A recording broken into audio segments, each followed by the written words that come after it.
ప్రతి అక్షరం ప్రజల పక్షం. HR9 న్యూస్ టీవీకి స్వాగతం, సుస్వాగతం. శ్రీ సత్యసాయి జిల్లా హిందూపురం పట్టణంలోని నింకంపల్లి విద్యానగర్లో పలు వార్డులలో నందమూరి బాలకృష్ణ రోడ్డు షోకి జై బాలయ్య అంటూ ఎండను సైతం లెక్క చేయకుండా భారీ జనం స్వాగతం పలుకుతూ ఆహ్వానించారు. నందమూరి బాలకృష్ణ మాట్లాడుతూ హిందూపురం అభివృద్ధి తెలుగుదేశం పార్టీతోనే సాధ్యం. గత 5 సంవత్సరాల్లో హిందూపురంకు వైఎస్ఆర్సీపీ పార్టీ చేసింది శూన్యం. కనీసం గుంతలు పడిన రోడ్లను సైతం పూడ్చలేని పరిస్థితి. ఆంధ్రప్రదేశ్ను అంధకారంలోకి నెట్టేశారు. రాజధాని లేని రాష్ట్రంగా ఆంధ్రప్రదేశ్ ఉంది అంటే అది మన దౌర్భాగ్యం. హిందూపురంను ఆంధ్రప్రదేశ్లోనే అతి సుందరమైన పట్టణంగా తీర్చిదిద్దే బాధ్యత నాది. హిందూపురంను అభివృద్ధి పథకంలో నడిపించే ఆంధ్రప్రదేశ్తోనే సుందరమైన పట్టణంగా తీర్చిదిద్దుతాను. ఇది వరకు అభివృద్ధి పనులు చేసిన ఘనత ఒక టీడీపీకి మాత్రమే చెల్లుతుంది. సూరప్పకుంట, కొట్నూరు చెరువు కట్ట మీద వాకింగ్ ట్రాక్, ఉద్యానవనాలు సుందరంగా హిందూపురం పట్టణంలో తీర్చిదిద్దే బాధ్యత నాది. ఈ ఎన్నికలలో వైఎస్ఆర్సీపీ పార్టీకి తగిన బుద్ధి చెప్పి చంద్రబాబు నాయుడును ముఖ్యమంత్రిగా చేయాలని, మీ అమూల్యమైన ఓటును అసెంబ్లీ, పార్లమెంట్ అభ్యర్థులను బలపరుస్తూ అత్యధిక మెజార్టీతో గెలిపించాలని కోరారు. ఈ కార్యక్రమంలో టీడీపీ నాయకులు, కార్యకర్తలు, ప్రజలు పెద్ద ఎత్తున పాల్గొన్నారు. ఎండలు కూడా లెక్క చేయకుండా ఎంత మహిళలు నిలబడి ఉన్నాను ఎండలో. వెంటల మాట నీడలో గెలమంటే మన బలవాడు నేర్చుకోవాలి. ఆ మహిళలను చూసి ఏదా వినాస్త్రియం జననం నాస్తి, వినాస్త్రియం గమనం నాస్తి, వినాస్త్రియం జీవం నాస్తి, వినాస్త్రియం నాస్తి. మహిళలు నడిపిస్తేనే సమాజం ముందుకు నడిచేది. మహిళలు నడిపిస్తేనే కుటుంబం ముందుకు నడిచేది. అందుకే రామారావు గారికి మహిళలు అంటే ఎక్కడున్నా, ఎక్కడ ఆయన ఏ కార్యక్రమాల్లో పాల్గొన్నా కూడా పార్టీ పెట్టాక మా తెలుగుటి ఆడపడుచులను ముందు ఆడపడుచులు సంబంధించేవారు. అలాగే ఈ యొక్క ప్రజాస్వామ్య సంరక్షణ కోసం కంకణ బదులు తరలి వచ్చిన అందరూ కూడా హిందూపురం ఇక్కడ 18వ వార్డు, 19వ వార్డు కూడా ఉంది పక్కన. అందరూ ప్రజానికానికి అలాగే ఉరకలు వేస్తున్న ఉత్సాహంతో కదిలి వచ్చిన మరి మహిళలు నేను చెప్పాను. ఎప్పుడు పార్టీ విజయం సాధించిన దాని మంగళహారతలు అందిస్తూ నీరాజులు అనిపిస్తున్న ఆడపడుచులందరికీ, అలాగే యువతరానికి ప్రతినిధులు, నవతరానికి నాయకులు, భావితరానికి భారతదేశం మహాశక్తి నా తమ్ముళ్ళకు అందరూ కూడా, నా అభిమానులకు, అలాగే అన్ని పార్టీలు ఉన్నాయి ఇక్కడ. తెలుగుదేశం పార్టీ వాళ్ళ కార్యకర్తలకి తెలివి, నా కార్యకర్తలకు, నాయకులకు, అలాగే జనసేన నాయకులకు, కార్యకర్తలకు, బీజేపీ నాయకులు, కార్యకర్తలందరికీ నా హృదయపూర్వక నమస్కారాలు తెలియజేసుకుంటున్నాను. అంటాం మనం భావసురాణి జన్మాంతరం సౌహృదాన్ని అని. అంటే బయట జన్మలో మనకున్న పరిచయాలతో ఈ జన్మలో ఒకళ్ళిద్దరు వాసన, మనము ఆ వాసనతో 2-3 మనం పొందగలుగుతాం. కానీ ఇన్ని లక్షల కోట్ల మంది వాళ్ళ అభిమానిని పొందడం అంటే మరి ఎన్టీఆర్ ఆయన మరి ఇంత ధన్యమైన జన్మనిచ్చి నన్ను మీ అందరి గుండెల్లో ఆయన ప్రతిరూపంగా నిలిపినందుకు మరి కారణం జన్ముడు, యుగ పురుషుడు, విశ్వవిఖ్యాత నట సార్వభౌమ, విశ్వానికే నట విశ్వరూపం ఎలా ఉంటుందో చూపించిన మహానుభావుడు నందమూరి నా కారణం జన్మున తండ్రి, గురువు, దైవం. అలాగే ప్రతి పేదవాడి ఆకలి తెలిసిన అన్న ఆయనే. అలాగే మరి ప్రతి వాడి భవిష్యత్తు వేసిన అమ్మ ఆయనే. అలాగే తనకు అండగా ఉన్న ఆడపడుచులందరికీ ఆర్థిక స్వాతంత్రాన్ని ఇచ్చిన అన్న ఆయనే ఎన్టీఆర్. ఇక ఆయన గురించి చెప్పక్కర్లా. ఆయన చేసిన మా పథకాలు అయితే ఏమి నవ్వుతున్న భవిష్యత్తు ప్రపంచంలో మళ్ళీ అటువంటి మనం చూడలేము, అటువంటి మనిషిని కూడా మనం చూడలేము. కానీ ఆయన్ని స్ఫూర్తిగా తీసుకుని మరి చంద్రబాబు నాయుడు గారి నాడు పార్టీని అదే క్రమశిక్షణతో ముందుకు నడుపుతున్నాను. అలాగే ఈ యొక్క తెలుగుదేశం పార్టీకి ఉన్నంత మంది కార్యకర్తలు మరే పార్టీకి లేరు అన్నది నిస్సంశయం. అన్ని సందర్భాల్లో కూడా పార్టీకి అండదండలు అందిస్తూ మరి పార్టీ ఆనాడు 82లో పెట్టినప్పుడు 83లో 9 నెలల్లో పెట్టిన పార్టీ 9 నెలల్లో విజయకేతనాన్ని ఎగిరేసి రామారావు గారిని ముఖ్యమంత్రి చేసి సమాజం. అలాగే 84లో మళ్ళీ ప్రజాస్వామ్యం పొడబడుతున్నప్పుడు మీరంతా కూడా ఒక ఉద్యమాన్ని, ఒక విప్లవాన్ని లేవదీసి ప్రజాస్వామ్యాన్ని గెలిపించడం. అలాగే 2014లో అవిభక్త ఆంధ్ర రాష్ట్రం 2 ముక్కలుగా చీలిపోయినప్పుడు ఆంధ్ర రాష్ట్రంగా ఏర్పడ్డప్పుడు మరి మీరంతా కూడా తెలుగుదేశం పార్టీకి అండగా ఉండి పార్టీని గెలిపించి చంద్రబాబు నాయుడు గారిని ముఖ్యమంత్రిని చేశారు. అప్పుడున్న పరిస్థితులు వేరు. అప్పుడు మనం 17,000 కోట్ల రూపాయల లోటు బడ్జెట్తో మన రాష్ట్రం ఏర్పడింది. రాష్ట్రంలో ఒక రాజధాని లేని రాష్ట్రం. మరి మీరంతా కూడా ఆనాడు చంద్రబాబు నాయుడు గారు మీరు ఆయన మీద ఉంచిన నమ్మకాన్ని వమ్ము చేయకుండా మరి ప్రపంచ దేశాలకే ఆయన మిషన్ ఒక ఆదర్శం. అటువంటి 2020 మిషన్తో ఆనాడు 17,000 కోట్ల రూపాయలు ఏమిందో దాన్ని పూడ్చి దాని తర్వాత మన అమరావతి 5 కోట్ల తెలుగు వారి కళల రాజధాని అమరావతి ఒక నిర్మాణం చేపట్టడం మొదలుపెట్టింది. సరే అయిపోయింది 5 సంవత్సరాలు. తర్వాత ఈ పిచ్చోడు వచ్చాడు ఇక్కడికి మన ముఖ్యమంత్రిగా. మన దౌర్భాగ్యం, మన దురదృష్టం. సరే మంచిని ఎప్పుడు చెడుతో పోల్చాలి. మంచి జరిగినప్పుడు, మన చెడు ఉన్నప్పుడు కూడా ఆ చెడు యొక్క పర్యవసానాలు ఎలా ఉంటాయో, మంచి ఎంత మేలు చేస్తుందో, ఎంత అభివృద్ధి కోసం అయితేనేమి, సంక్షేమానికి అయితేనేమి ఎంత అభివృద్ధి చేస్తుందో అన్నది ఒకసారి. ఏదైనా రేపు రానున్న ఎన్నికల ఒక శాశ్వత పరిష్కారం.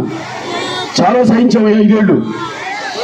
ఎన్నో కష్టాలు పడ్డాము. ఎటువంటి అభివృద్ధి ఎక్కడ జరగలేదు. ఒక్క రోడ్డు గోతులు కూడా మట్టితో పూడ్చిన పాపానికి పోలేదు. లేకపోతే ఒక్క సీసీ డ్రైన్ రహదారి కానీ సీసీ డ్రైన్ కానీ నిర్మించడం జరగలేదు. మొత్తం అంతా రాష్ట్రంలో ఉన్న వ్యవస్థలన్నీ, సంక్షేమ కార్యక్రమాలు, అలాగే ఈ పథకాలన్నీ కూడా నిర్వీర్యం చేసేసి అన్నీ నా బీసీలు, నా ఎస్సీలు, నా ఎస్టీలు, నా మైనారిటీలు అని చెప్పుకొని మొత్తం ఒక రాష్ట్రాన్నంతా కాష్టంగా మార్చేశాడు. మరి అలాగే ధరలు ఆకాశానికి కట్టుకున్నాయి. పెట్రోల్ ఛార్జీలు అయితేనేమి, డీజిల్ ఛార్జీలు అయితేనేమి, లేకపోతే విద్యుత్ ఛార్జీలు అయితేనేమి, లేకపోతే బస్సు ఛార్జీలు అయితేనేమి, లేకపోతే మన పన్నులు, ఇంటి మీద పన్ను, నీటి పన్ను, మన ఆస్తి మీద పన్ను, చివరికి చెత్త మీద కూడా పన్ను వేసి మన నవనాడులను కృంగ తీశాడు ఈ జగన్. ఇవాళ మనం తీర్చుకోవాల్సింది ఒకటి ఉంది. మనకి సంక్షేమం కావాలా, లేకపోతే మనకి సంక్షేమం కావాలా, లేకపోతే అరాచకం కావాలా, లేకపోతే మనకి అభివృద్ధి కావాలా, లేకపోతే మనకి విధ్వంసం కావాలా? అది మనకి సమర్థవంతమైన పాలన కావాలా, లేకపోతే ఈ రాక్షసుడి పాలన కావాలా? మనకి స్వర్ణయుగం కావాలా, లేకపోతే ఒక చీకటి రాజ్యం, ఒక రాత్రి యుగం కావాలా? అది నిర్ణయించుకోవాల్సిన సమయం ఆసన్నమైంది.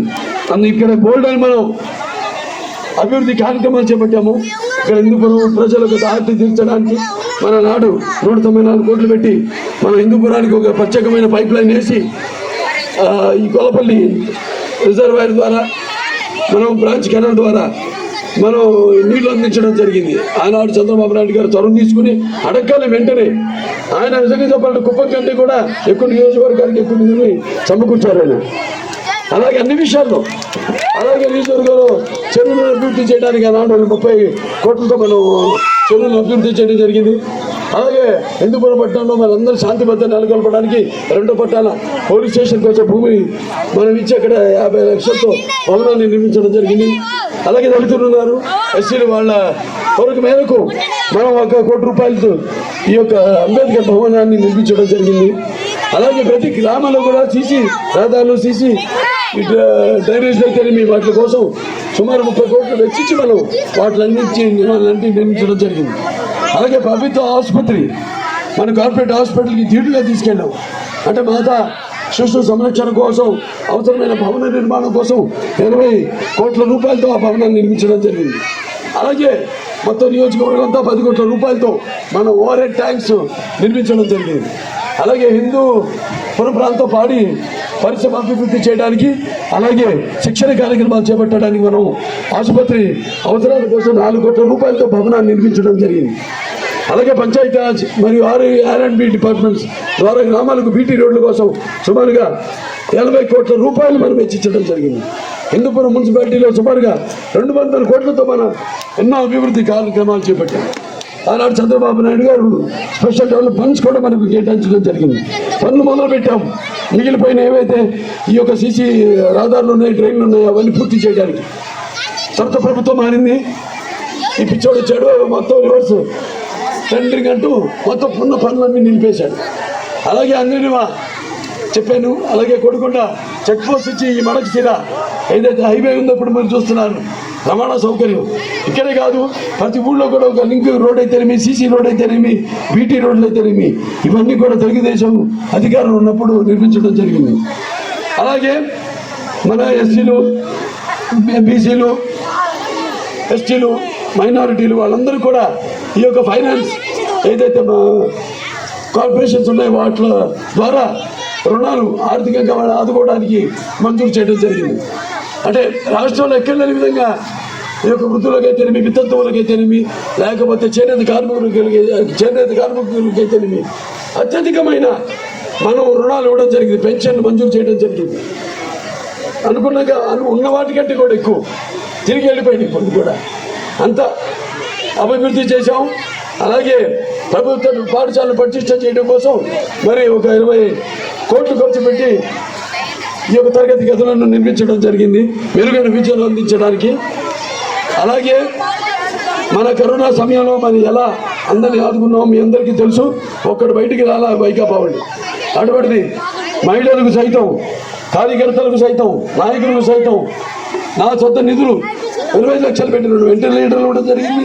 అలాగే ఆసుపత్రికి అలాగే 1 కోటి రూపాయలతో ఈ యొక్క ఎక్స్రే యూనిట్ అయితేనేమి, లేకపోతే ఈ ల్యాబ్ మెటీరియల్ అయితేనేమి, ఈ PPE యూనిట్లు అయితేనేమి, శానిటైజర్ బాటిల్స్ అయితేనేమి, ఫేస్ మాస్క్స్ అయితేనేమి, ఇవన్నీ కూడా అందించడం జరిగింది.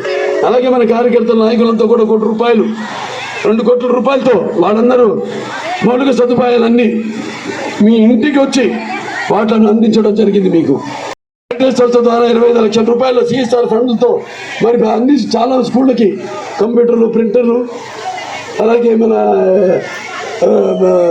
LED టీవీలు అయితేనేమి, లేకపోతే KGBP స్కూల్కి ఒక గీజర్ అయితేనేమి, ఇలాంటివన్నీ అందజేయడం జరిగింది. మన అధికారం లేనప్పుడు కూడా ఎన్నో కార్యక్రమాలు అన్న క్యాంటీన్ ఎత్తేసారు. ఈ పేద అవ్వలు తాతలు ఎవరైతే ఉన్నారో వాళ్ళ నోటికాడ బొమ్మలు లాగేసుకున్నాడు జగన్. అటువంటిది వాళ్ళ పెన్షన్లన్నీ రద్దు చేశాడు 2 లక్షల మందికి. మనం అన్న క్యాంటీన్ ప్రారంభించాం 2022 మే 28 అన్నగారి జయంతి సందర్భంగా. ఇప్పటికీ 400 మందికి ప్రతిరోజు పుష్టికరమైన ఆహారాన్ని అందిస్తున్నారు. అలాగే మన ఎన్టీఆర్ వైద్య సేవ ఏదైతే ఉందో రథం, ఎన్టీఆర్ వైద్య రథం ప్రతి పంచాయతీ, ప్రతి వార్డు కూడా తిరుగుతూనే ఉంది. అది ఎప్పుడు తిరుగుతూనే ఉంటుంది. ఎందుకంటే వాళ్ళందరినీ పరీక్ష చేయించడం, వాళ్ళకి 107 మందులు ఫ్రీగా ఇవ్వడం అందరికీ రోగులకి. అలాగే 200కు పైగా టెస్టులు, రక్తపు టెస్టులు కాకుండా అదనపుగా టెస్టులు చేయడం, వాళ్ళందరికీ రిజిస్టర్ చేయడం, మళ్ళీ వాళ్ళ బాగోగులు మళ్ళీ విచారించడం, రెండోసారి వెళ్ళినప్పుడు అవసరమైతే ఆపరేషన్కి ఉచితంగా వాళ్ళకి ఆపరేషన్లు చేయించడం. ఇక్కడ ప్రైవేట్ హాస్పిటల్స్తో ఒప్పందం కుదుర్చుకుని, క్యాన్సర్ అయితే మా హైదరాబాద్లో ప్రచార్ American cancer hospital research institute ఉంది, అక్కడికి పంపించడం. మన కార్యకర్తలు ఎవరైనా సరే మన నాయకులు వాళ్ళు మన ఆసుపత్రికి పంపిస్తే వాళ్ళను మరి ఉచితంగా వారికి వైద్యం చేయడం, లేకపోతే వైట్ కార్డ్ హోటల్స్కి కన్సెషన్ ఇవ్వడం, వైట్ కార్డ్ లేకపోయినా కూడా వాళ్ళకి కన్సెషన్స్ ఇవ్వడం, ఇలాంటివన్నీ ఎన్నో కార్యక్రమాలు చేపట్టాం. గలిపిపల్లి ఉంది లేపాక్షిలో, అక్కడ మనం రోడ్డు వేయించడం జరిగింది. అలాగే ఇంకా ఎన్నో పంచాయతీల్లో కూడా మన అధికారంలో లేకపోయినా కల్వర్ట్లు అయితేనేమి, డ్రైన్లు అయితేనేమి, రోడ్లు అయితేనేమి, వీటన్నింటి నిర్మాణం చేపట్టడం జరిగింది.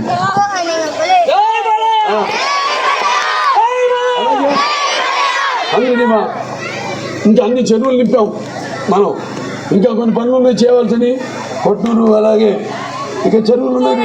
వీటి వాకింగ్ ట్రాక్స్ ఉన్నాయి. ఆరాధనగా పట్టణ ప్రజలు బయటికి వెళ్ళి ఉద్యానవనాలు మేము అభివృద్ధి చేయడం జరిగింది. సూరపగుంట అలాగే కొత్తూరు చెరువుల మీద వాకింగ్ ట్రాక్ సదుపాయం కలిగించవలసింది ఉంది. అది తప్పకుండా పూర్తి చేస్తాము. సుందరంగా ఈ పట్టణాన్ని ఇప్పటికే మార్కెట్ యార్డు నిర్మించి బ్రహ్మాండంగా రేపు అంటే మనకి కియా మోటార్స్ వచ్చింది, అలాగే ఎన్టీ రామారావు ప్రారంభించిన ఈ యొక్క పారిశ్రామిక వాడు ఉంది తుమ్మకుంటలో, అలాగే మనకి ఐఐటి లాంటి విద్యా సంస్థలు వచ్చినాయి ఇక్కడికి. సో ఇలా అందరినీ వాళ్ళ యొక్క పెట్టుబడులను రాబెట్టుకోవడానికి ఈ వైకాపా వాళ్ళు పెట్టుబడుల సదస్సు పెట్టారు వైజాగ్లో. అందరు జూనియర్ ఆర్టిస్టులు, పెయిడ్ ఆర్టిస్టులు తీసుకొచ్చారు. మనల్ని అంటున్నారు మనం ఏదో మన రాష్ట్ర రాజధాని కోసం మనం పెయిడ్ ఆర్టిస్టులు పెట్టుకున్నాము. ఒక్క పెట్టుబడి రాలేదు, ఒక్క ఒప్పందం కుదరలేదు. మేము అడిగితే ఒక్కటి కూడా మా ముందు పుంచలేదు. వాళ్ళు పెయిడ్ ఆర్టిస్ట్ తీసుకొచ్చి ఈ పెట్టుబడుల ఈ యొక్క సదస్సులో పాల్గొనేటట్టు చేశారు. అలాగే ఇక్కడ మనం ఎన్నో కార్యక్రమాలు ఉన్నాయి ఇంకా చేపట్టాల్సినవి, అన్నీ కూడా పూర్తి చేస్తాము. ముఖ్యంగా ఇక్కడ సీసీ రోడ్ డ్రైనేజ్ నిర్మించాము, కొత్త రేషన్ కార్డులు మంజూరు చేశాము. అప్పుడు అలాగే టిట్కో గృహాలు ఇంకా 120 కోట్లు పెట్టి ఆనాడు కొట్టిపిలో మరి మనం నిర్మించడం జరిగింది. 2800 ఇళ్ళు, అవి 90% పూర్తి అయిపోయినాయి. మరి వీళ్ళు పూర్తి చేసి ఇప్పటికి కూడా ఒక్క ఇల్లు ఇచ్చిన పాపానికి పోలేదు. అలాగే దుల్లన్ పథకం చంద్రన్న కింద మరి ముస్లిం మహిళలకి ఆదుకోవడం జరిగింది. ఇప్పటికీ 38,500 మందికి బేషరతుగా వాళ్ళకి 50,000 రూపాయలు ఇవ్వడం జరిగింది. ఇక ముందు 1,00,000 రూపాయలు ఇస్తామని కూడా మన మేనిఫెస్టోలో పేర్కొనడం జరిగింది. అలాగే నీటి సౌకర్యం కోసం 5 బోర్లు వేయించాం. శ్మశాన వాటికకు రోడ్డు వేసి కాంపౌండ్ గోడ నిర్మించాము. అలాగే స్వచ్ఛ భారత్లో భాగంగా 100 టాయిలెట్లు నిర్మించాం. అర్హులైన ప్రతి ఒక్కరికి పెన్షన్లు మంజూరు చేశాం. ఇంద్రనగర్లో సీసీ రోడ్లు డ్రైనేజీలు నిర్మించాము. పోయపేటలో డ్రైనేజీలు నిర్మించాము. అలాగే వాటర్లో మినరల్ వాటర్ ఈ యొక్క తాగునీటి మినరల్ వాటర్తో సురక్షిత తాగు నీరు ప్రాజెక్ట్ ఏర్పాటు చేయడం జరిగింది. వాటర్ ప్లాంట్ని ఎల్ఈడి లైట్లు ఏర్పాటు చేశాం. అలాగే దేవాలయ అభివృద్ధికి 1,00,000 రూపాయలు బహుకరించాము. 150 రేషన్ కార్డులు మంజూరు చేశాము. 20 లక్షల రూపాయలు వెచ్చించి టీచర్స్ కాలనీ నుండి విద్యానగర్ వరకు పైప్ లైన్ ఏర్పాటు చేశాం. సుగురు చెరువు నుండి వాల్మీకి సంఘం వెనుక వరకు పెద్ద డ్రైనేజీ వ్యవస్థ ఏర్పాటు చేయడం జరిగింది. అలాగే ఇక్కడ మనం ఎస్టీ కార్పొరేషన్ ద్వారా 60 మందికి ఒక్కొక్కరికి 2 లక్షల చొప్పున మంజూరు చేయించాం. 10 లక్షల రూపాయలు అంబేద్కర్ కమ్యూనిటీ హాల్ నిర్మించాం. విజయనగర్లో 60 లక్షల రూపాయలతో సీసీ రోడ్లు వేశాం. విద్యుత్ తీగల బాగులేక ఇబ్బంది పడుతుంటే 80 లక్షల రూపాయలతో కొత్త పవర్ లైన్ ఏర్పాటు చేసి విద్యుత్ సమస్యను తీర్చాం. అలాగే సీసీ రోడ్లు వేయించాం. 60 పెన్షన్లు మంజూరు చేయించాం. 600 పెన్షన్లు మంజూరు చేయించాం. ఎల్లమ్మ దేవాలయ అభివృద్ధికి 50,000 రూపాయలు మంజూరు చేశాం. అలాగే రాముల దేవాలయం నాగులకట్ట నిర్మాణానికి 1,00,000 రూపాయలు మంజూరు చేశాం. మొలగంటమ్మ దేవాలయ అభివృద్ధికి 50,000 రూపాయలు మంజూరు చేశాం. ఎస్సీ కాలనీలో భవనానికి కాంపౌండ్ వాలు గేట్ నిర్మాణానికి 50,000 మంజూరు చేశాం. ఎన్ని పనులు చేశాం మనం. రాష్ట్రం మరి ఆర్థిక ఇబ్బందులు ఉన్నప్పటికీ ఎన్ని పనులు మనం చేపట్టగలిగామంటే అది కేవలం చంద్రబాబు నాయుడు గారు ఒక విజన్ 2020 విజన్తో ఆయన ముందుకు వచ్చారు. మరి ఆయన విజన్ ప్రపంచ దేశం మనం అప్పుడు ఊపిలో కూరుకుపోయాం. మన రాష్ట్రాన్ని పూర్తిగా కోతిలో పూర్తి చేశాడు ఈ జగన్. 100 ఏళ్ళు వెనక్కి తీసుకెళ్ళిపోయాడు మన రాష్ట్రాన్ని. మరి ఇవాళ ఒక్కొక్కరి మీద సుమారుగా 3-4 లక్షల రూపాయల అప్పు భారం ఉంది మన మీద. 8 లక్షల కోట్ల రూపాయలు అప్పు ఉంది వాళ్ళ రాష్ట్రం మీద. మరి ఇవన్నీ తీర్చాలంటే మళ్ళీ పన్నులు పెంచుతాడు, మళ్ళీ లేదా ధరలు పెంచుతాడు నిత్యావసర వస్తువుల. మన నవరత్నాలంటూ మొదటి 3 సంవత్సరాలు పరిపాలన ఎలా చేయాలో చేతకాక నవరత్నాలంటూ మన నడుములు కృంగతీశాడు జగన్. అలాగే తర్వాత ఈ నవరత్నాలంటూ మన నడుములు కృంగతీశాడు. మరి మాట ఇస్తే తప్పనంటూ మంట కలిపేశాడు మనల్ని. అలాగే మడమ తిప్పనంటూ మన మెడలు విరిచేశాడు. అలాగే నాయసీలు నాయసీలు అంటూ మొత్తం రాష్ట్రంలో మార్చేశాడు. అలాగే జగన్ అన్నట్టు చలగలా పీడిస్తున్నాడు. అలాగే మావయ్యనంటూ మన మనోభావాలు తగలబెడుతున్నాడు. ఈ యొక్క ఏమన్నా మద్యపాన నిషేధం అంటూ పేదవాళ్ళ ఆఖరి దెబ్బకలు తన మద్యం వ్యాపారంలో పోసేశాడు అతను. అలాగే దళితులకు అండగా ఉంటానని చెప్పి దళితులకి మరి వాళ్ళ చావులతో తన ఆఖరి కేకలు ఆర్పుకున్నాడు. అలాగే ఈ యొక్క నవరత్నాలంటూ చెప్పాను నేను, మన నవరాడులను దొంగతీశాడు. అలాగే నేనున్నానంటూ అవును నువ్వు ఉంటే ఎంత క్రూరత్వం, దుర్మార్గం, అలాగే తగా మోసం ఉంటుందో నిరూపించుకున్నాడు. అలాగే ఈ యొక్క పోలవరం తీసుకెళ్లి గోదావరిలో కలిపేశాడు. తన ప్రభుత్వాన్ని బ్లాక్ లిస్ట్ చేసిన కాంట్రాక్టర్లందరికీ బిల్లులు ఇవ్వకుండా ఆపేశాడు. మొత్తం అక్కడే కాదు, ఇక్కడ మన పంచాయతీల్లో చూస్తే సర్పంచులంతా కూడా